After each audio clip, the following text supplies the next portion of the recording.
I am the body snatcher. You know we love tummy tucks on this show. Welcome back to boxing. Welcome back, loyal fight fans, to another epic round of boxing, the greatest thing since sliced bread. Please hit the thumbs up button. Please hit the subscribe button. And in all seriousness, I'm going to be here for you every week, talking boxing, breaking it down, having a little bit of fun in between. We like to do that here.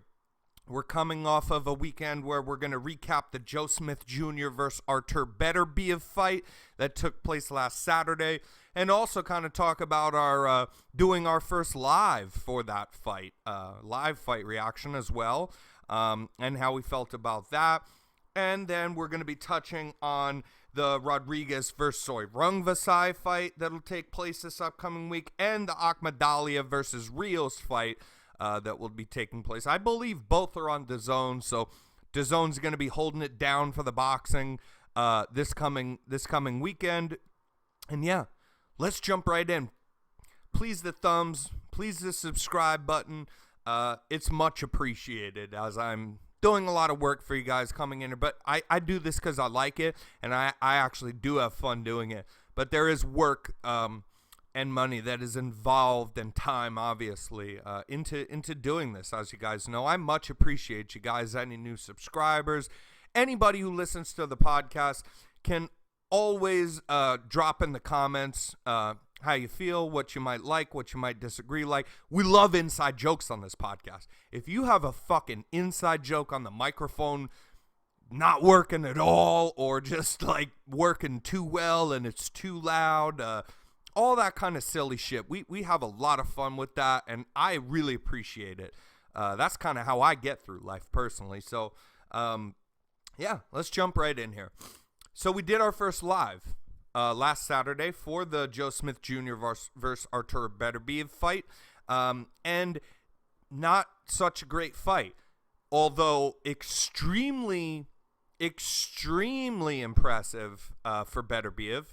And we're gonna touch on that, okay? So basically, I had told you guys it's not a safe pick. It's one to have fun with, because I believe that Joe Smith Jr. should have been the underdog for that fight for sure. I didn't think that those odds were necessarily right. And a lot of times, even if people will lose and they're the underdog, I'm kind of right on that. I mean, even more so than anything else about kind of what the line should be. I'm usually pretty spot on for that. Not this fucking weekend. That was shown to just be like a completely true. Even they maybe should have made him further. I coming into that, I simply thought, yeah, I can definitely see Joe Smith Jr. losing this fight, because betterbiev doesn't get, he's gotten wobbled a little bit, but he doesn't really get like so badly hurt. I mean, his last fight before this, he had a gash in his fucking head that was just the most impressive thing you've ever seen. And he'd lost rounds besides getting that gash as well. And he just powered through it and stopped the guy.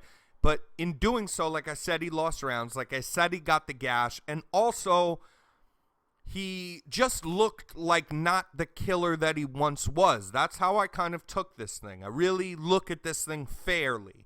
And meanwhile, Joe Smith Jr. has been on the come up, winning constantly as an underdog, you guys. You guys got to appreciate that. You have to appreciate what Joe Smith Jr. was putting together previous to this fight.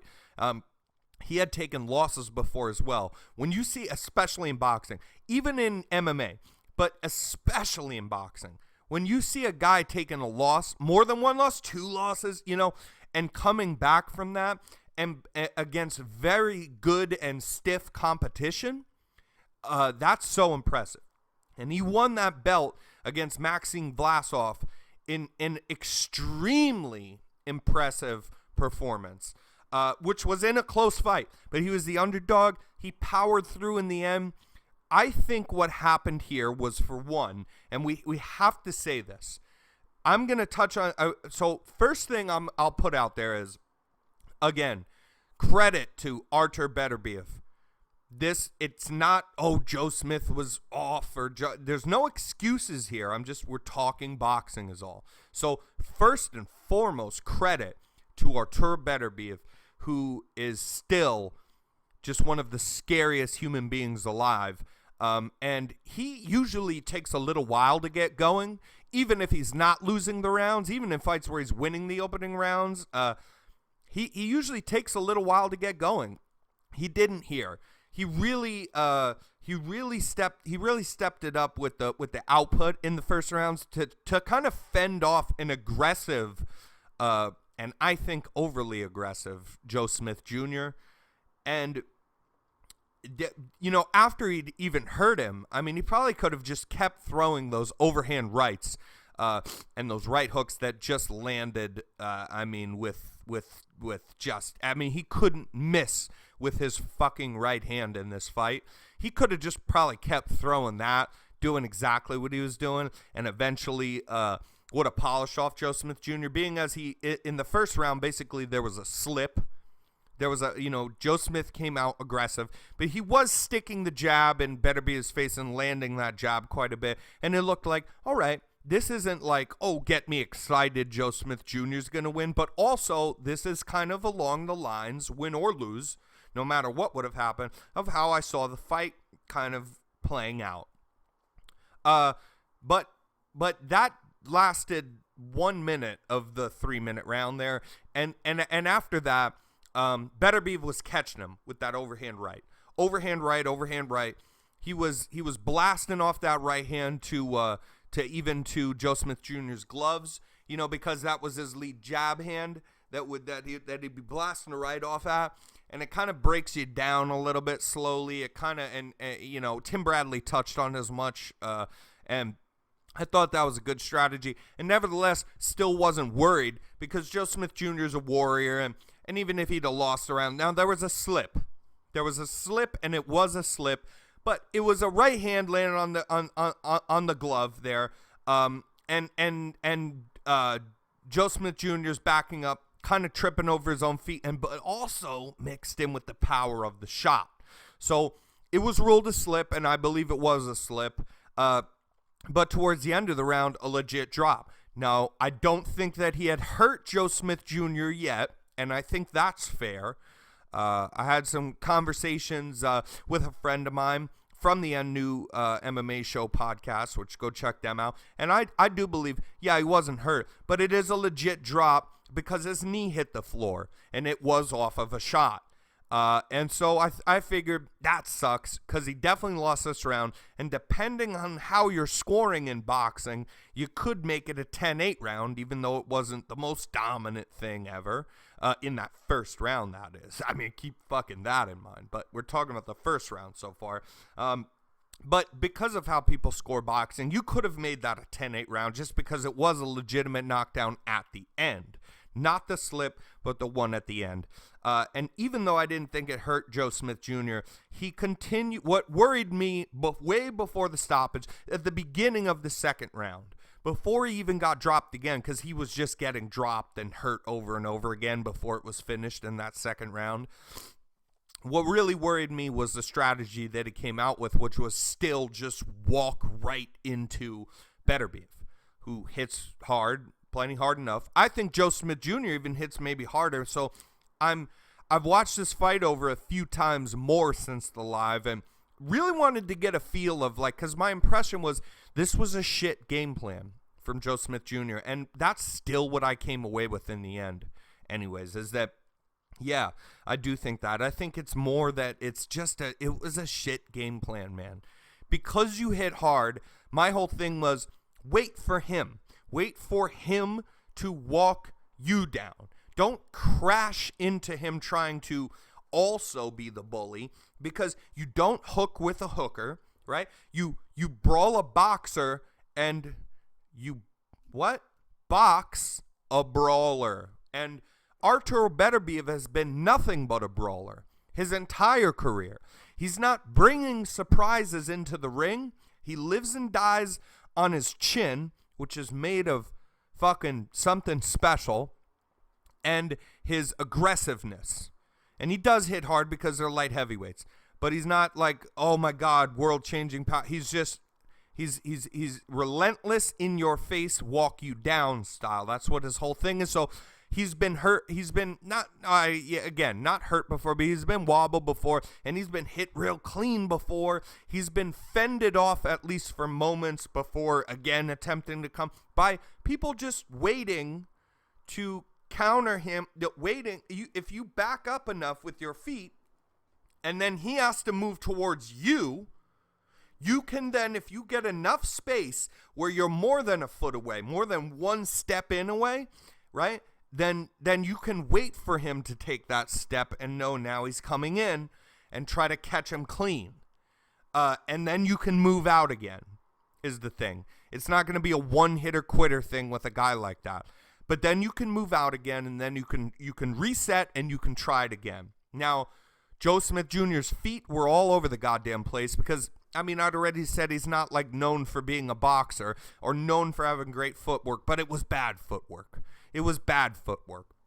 He constantly takes the same half step to a full step in, for one, and also within that, when he's taking his step in to get into the pocket, he squares his feet up. So you don't have to crack the fuck out of him, and this is why he got knocked down so many times in the fight.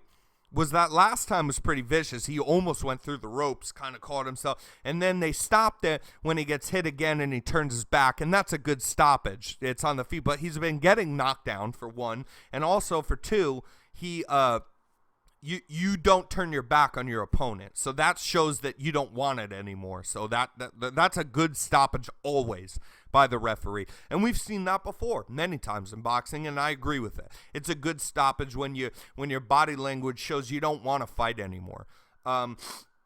But yeah, this was just like an all heart, oh, I hit hard kind of thing from Joe Smith Jr. I'm just going to walk right into him and show him what's up as somebody's fucking getting arrested outside my house or something. God knows what's going on out there, but they're interrupting my podcast, and I don't appreciate it. Yeah, epic, dominant performance from Betterbiev, and I think that anyways, the thing to take away is that it was more about his Joe Smith Jr. being off balance because he's resetting too much. So his feet aren't, his one foot isn't back here with the other one, or, you know, he doesn't switch stances, but either way, if you switch stances, you stand like this because if you get hit, it's easier to, boom, lean back on your back foot and take an impact. When you square your feet, you're just tumbling over.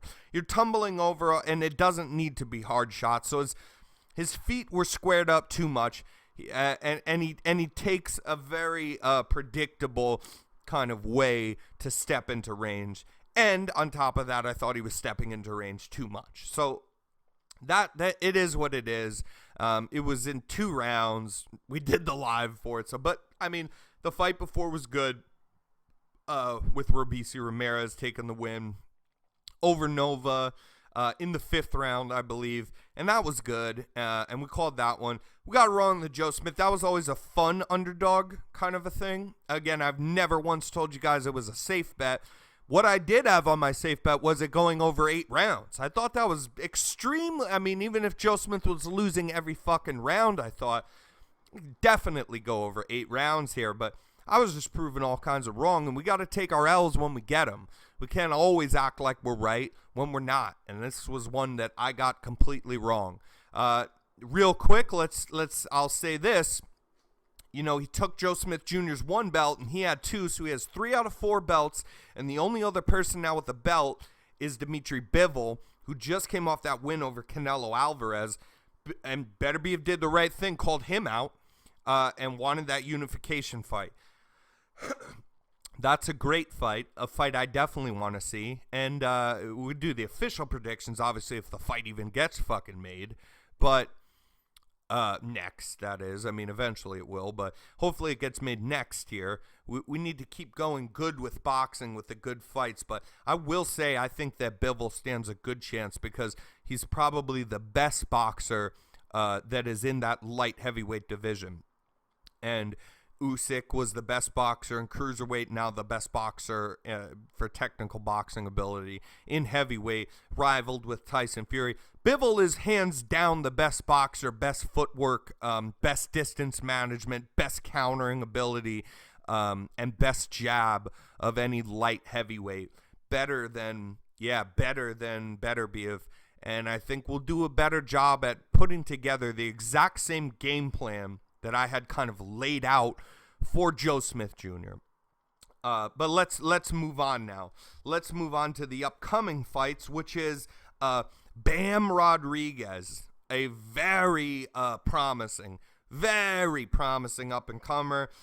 He's coming off of, like, I think a 7-fight win streak, something like that.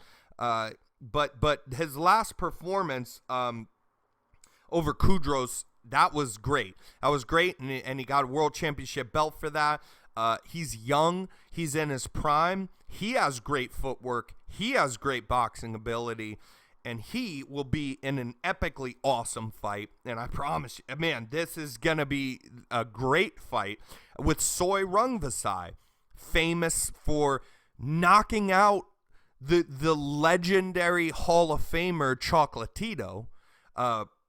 So forever have respect for Soy Rungvisai. Soy Rungvisai is going to be hitting a lot harder than Bam Rodriguez. But Bam Rodriguez is going to use that boxing ability to move around.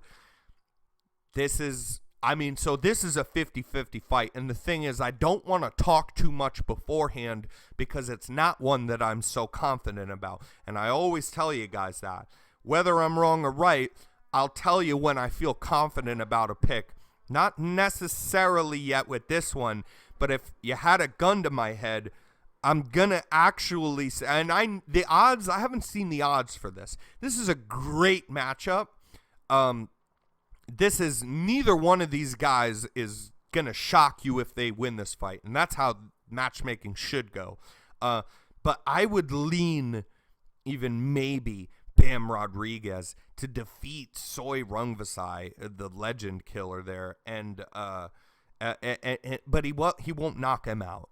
So if he does win, it'll be by decision, and I might take that bet and parlay that with what we're going to talk about next here, which is Akhmadaliev versus Rios.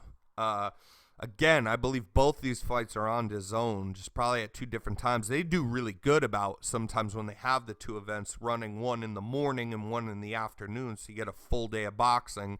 And Akhmadaliev taking on Rios, this one's easy. We're going Akhmadaliev not only to win, but because he's going to be a big favorite. Again, I haven't seen it. He's going to be a big favorite over Rios, but Ronnie Rios, but Akhmadaliev wins this by KO for sure. We're sure about that. He wins this by stoppage for sure. So we're going to take Akhmadaliev by stoppage, and I already know that.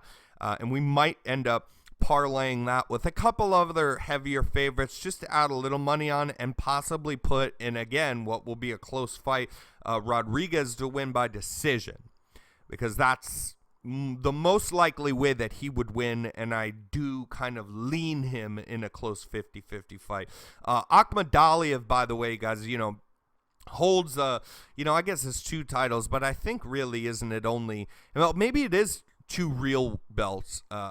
They have too many secondary belts that's where it gets confusing for me here, but he holds a real belt at least, and it might be 2 real ones. One of them might be a secondary belt, which nobody in the fucking world gives a shit about. They need to stop doing that. But he is in that super bantam weight class with Cool Boy Stephen Fulton Jr., who's been unifying all these other belts together, trying to make his way to be undisputed, and wants this fight with Akhmadaliev, who will win.